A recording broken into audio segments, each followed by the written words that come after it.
I'm Dusty Locane, and I just dumped off the porch with Dirty Glove Bastard. Boom!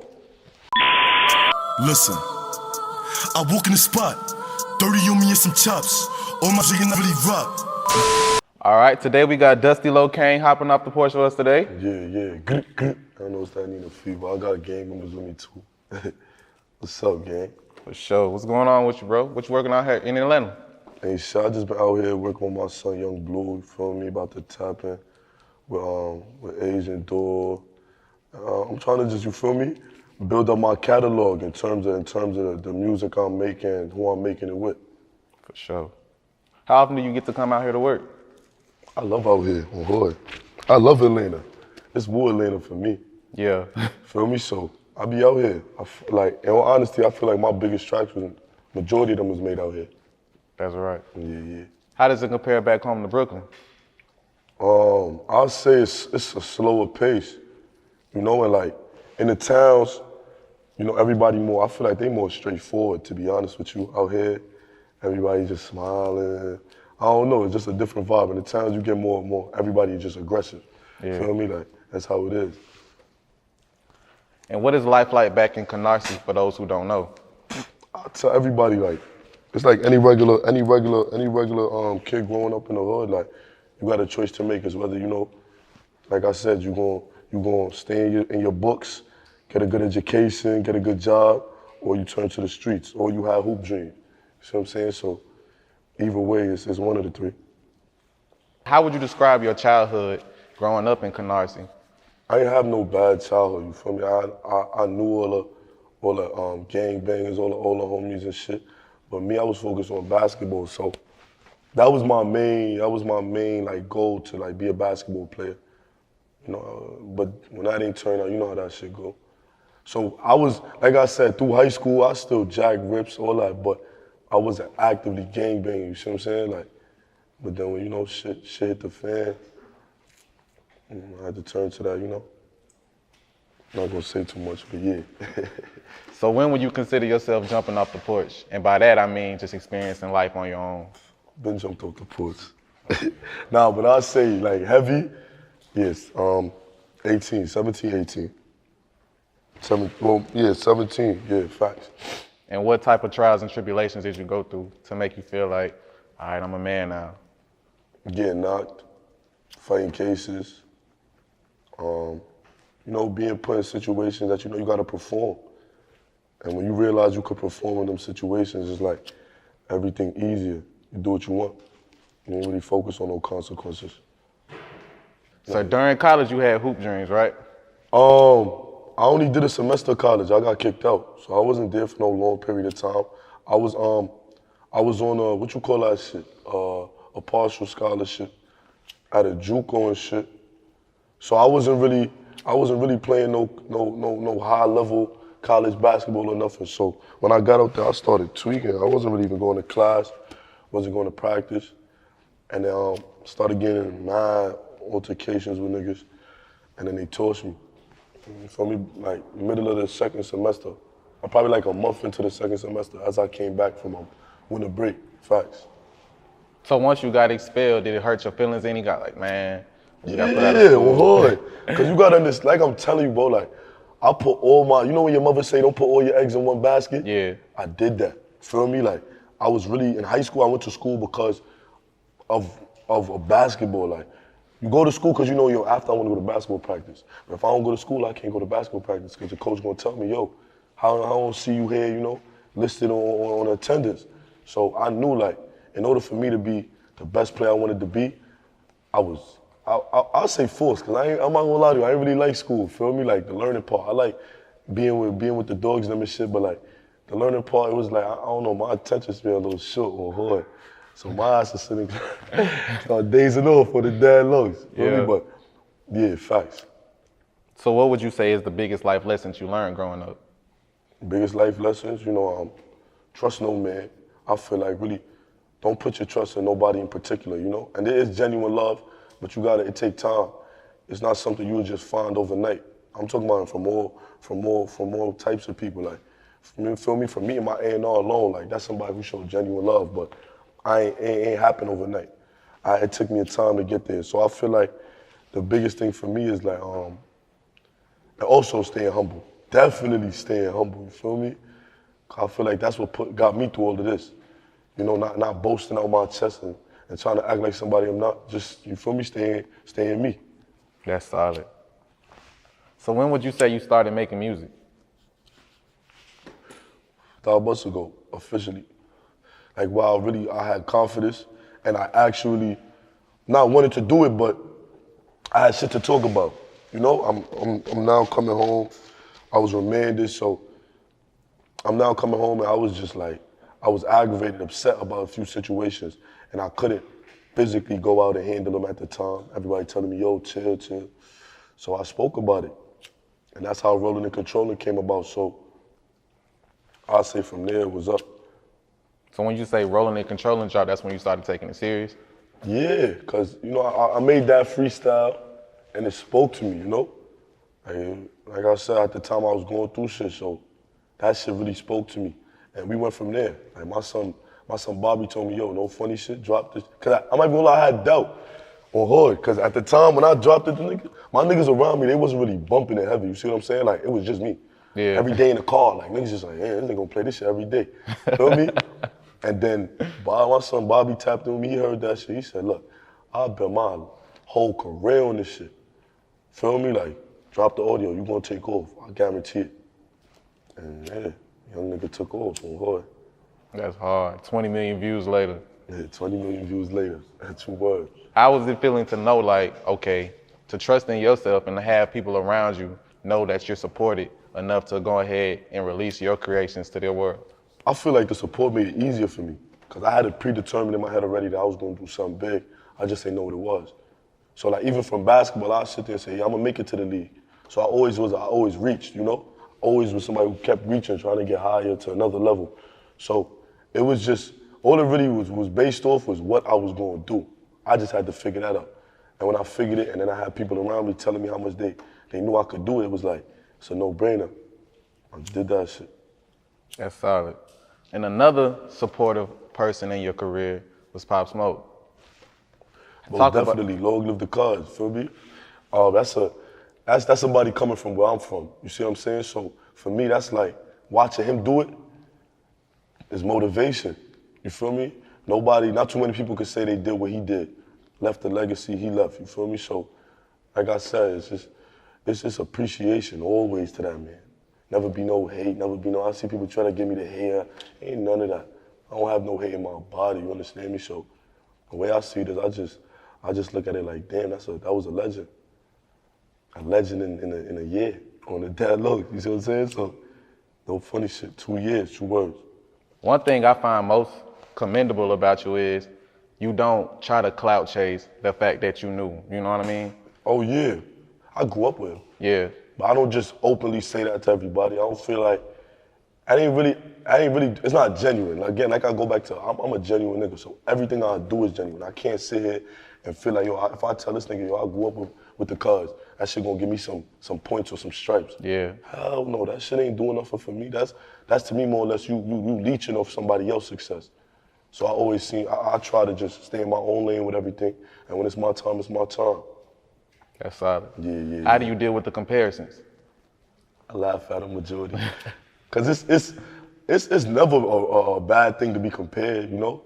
But like I said, it's little understanding of who I am right now, you know? I'm still on the come up, so I don't blame nobody for those comparisons.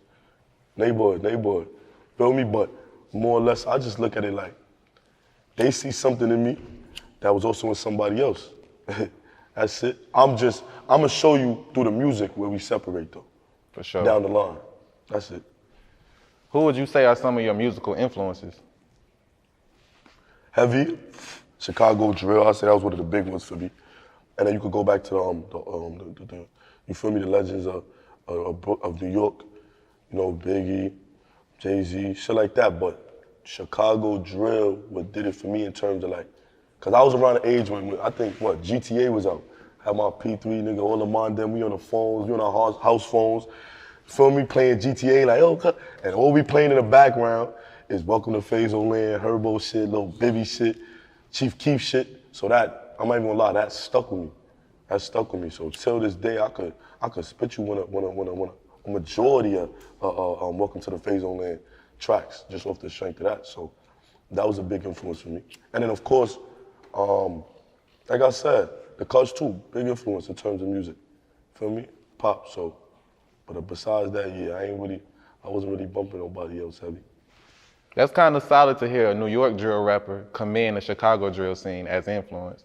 Oh yeah, because it's like I know who I am. Feel me? So I'm not gonna try to downplay what they did. Like they started something, but it's different. It's like New York is different from Chicago. So when you hear our drill, it's not the same to this. So it's not like we really ain't no copying or nothing. It's just you fucked with it, caught a vibe for it. You just put your own little twist to it. So that's how I feel about it. Solid. So after Rollin N Controllin hit 20 mil, what was your reaction? Keep going. For sure. Wasn't really no reaction for me. And right after that, you followed up with Rolando. How was that? And that's another one that's like I ain't really, it wasn't planned on being made, but it was the mood I was in at the time. So that's what that really came from for me. It was more or less like it was a vibe, but I didn't think it was gonna do that.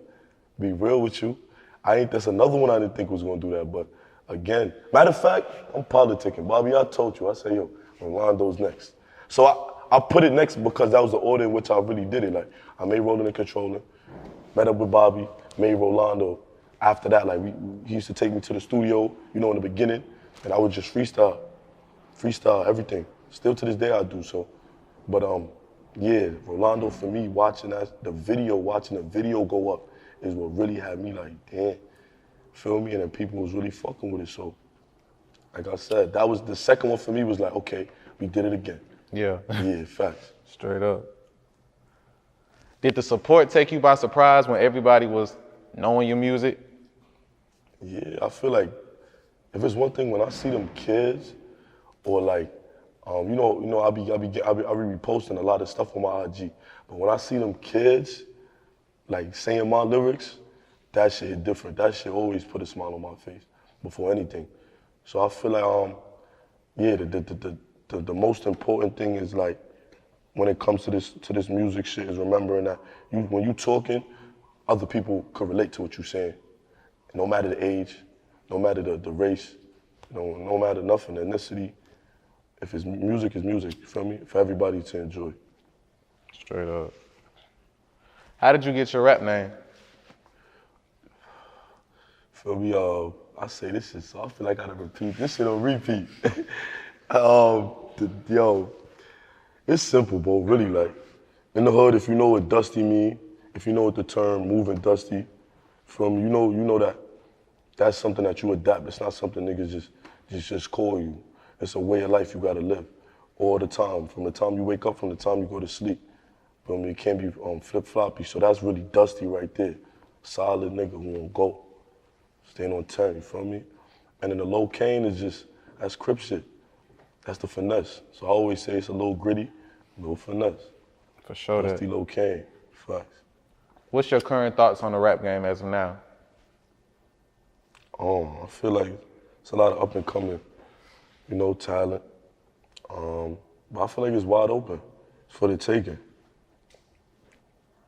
What's one of the biggest sacrifices you feel you had to make for your career this far? Oh man, just adjusting to like the fame. Cause when I'm used to seeing somebody staring at me for too long, a nigga preying my body, I think we got beef, like already. That's the type of time I'm on. So now when it's like you see a nigga preying you, then he coming out with his hand out, like, feel me? It's like, damn, I had to adjust to that. So now I try to put a little smile on my face, not be too serious. Feel me? Try to bust a little 1-2 smile. Oh, I appreciate you, thank you. Yeah. Feel me? Because I really do, like, they're my fans. So that was the biggest adjustment. Looking at shit different, How would you describe the music scene back in New York as of now? It's jumping. I feel like we're doing much better. It's a lot going on. Feel me? But still, like I said, everything is for the taking. So I'm gonna take it. For sure. And we also see that the Brooklyn drill scene is somewhat divided, right? And I've seen in one of your prior interviews that you said it's kind of like 50-50. Yeah, it's so 50. what would you feel like would take to bring the unity and bring everybody together? What is the 50 and what is the other 50? Yeah, listen, it can't really, it ain't no way, in all honesty. Feel me? Like, cause bodies done dropped behind certain shit, so it's like with that, you could never really bring people together.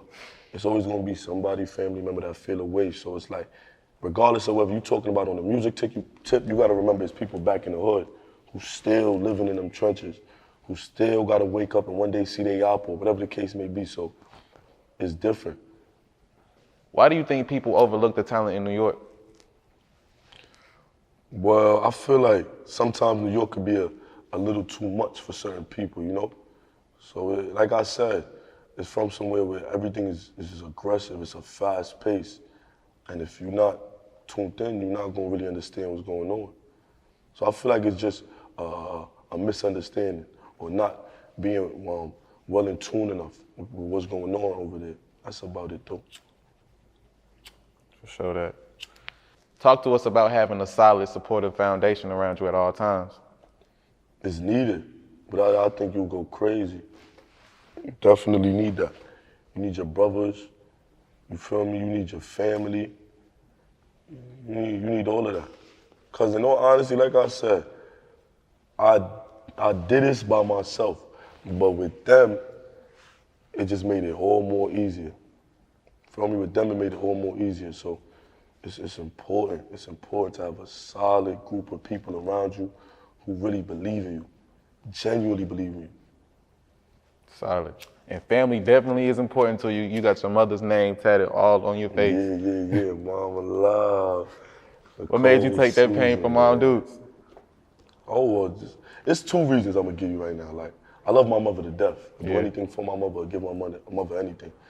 And, you know, we argue a lot because we the same. Like me and my, if you get around the both of us, you see my father, the more quiet, reserved one, and me and my mother is just on go all the time.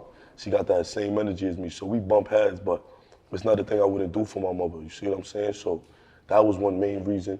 And then again, this is my dedication to rap. I can't do nothing else after this.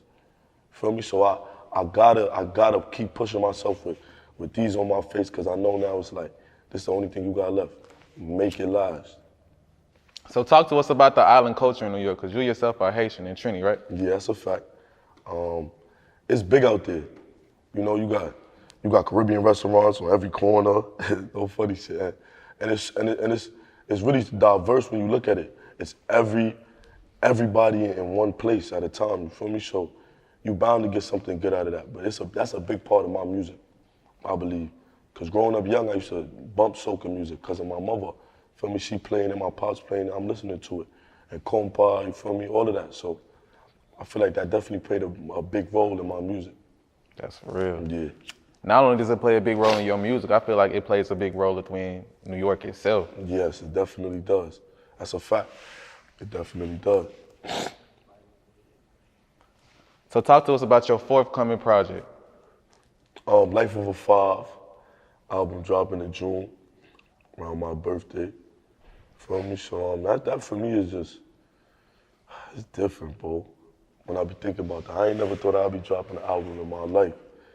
So it's different. That's gonna be a big accomplishment for me. Sure. Any features? Yeah, you could expect a few, feel me? You could expect my son Chef on there. Hopefully my son Abra, Kadabra from the UK. Young Blue.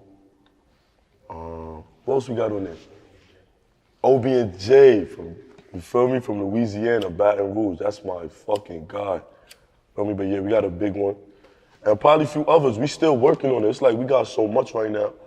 We just said we're gonna keep building, keep going, just keep making more tracks. And if we wanna switch some shit, we switch some shit out, but we got a lot. We got a lot to work with. What's your personal favorite song on the project? Damn. That's tough. Yeah, it's too much. I value all them tracks the same. I'm not even gonna lie to you. For sure. So currently you're signed to distribution with Empire, right? Mm-hmm. Would you ever consider signing to a major? Nah, it don't make sense.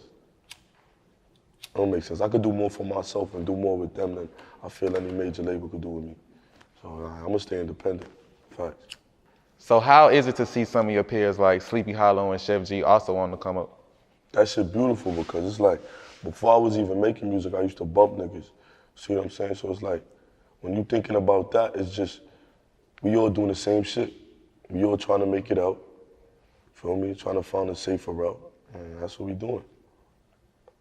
So what's next for Dusty Locane? You could expect a lot of more music, big videos, real life movies, and yeah, just expect to see me here for a long while. That's what's coming up for me. You just gonna hear a whole lot of Dusty Locane, Don Dusty, on repeat. Any last words and shout outs? Shout the gang. Nina Fever, get you Peter. Feel me? Long live the cars. Long live all the dead homies. Feel me? Free all the real Suvies. Gang shit. Listen, I walk in the spot, 30 on me and some chops. All my niggas really rock. Roll, control.